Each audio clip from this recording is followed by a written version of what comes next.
আজকে বানিয়ে নিলাম ঠাকুরবাড়ির মতো হেমকণা পায়েস।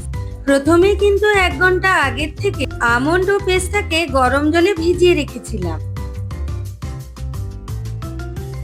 এবার আমন্ড ও পেস্তার খোসা ছাড়িয়ে নিচ্ছি।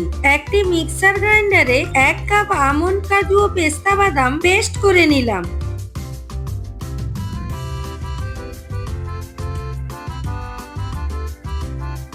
তিন টেবিল চামচ চিনি ও 3 টেবিল চামচ গোবিন্দভোগ চালকে গুঁড়ো করে রেখেছি। এরপর একটি বোলে বাদামের পেস্ট, তার মধ্যে অল্প এলাচ গুঁড়ো, চিনি ও গোবিন্দভোগ চালের গুঁড়ো, 100 গ্রাম গ্রেট করা খোয়া ক্ষীর ও অল্প ঘি দিয়ে ভালো করে মেখে নিলাম। সমস্ত উপকরণ মেখে একটা নরম মসৃণ ডো তৈরি করতে হবে। হাতের তালুতে অল্প ঘি মাখিয়ে ওই মন্ড থেকে ছোট ছোট খোয়ার বল তৈরি করে নিতে হবে।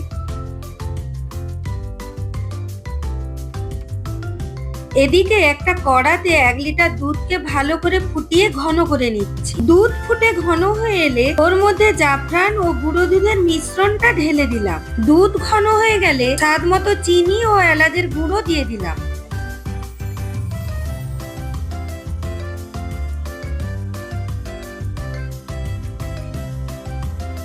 ওই ঘন দুধের মধ্যে তৈরি করা খোয়ার বলগুলো দিয়ে হালকা ফুটিয়ে নামিয়ে নিতে হবে।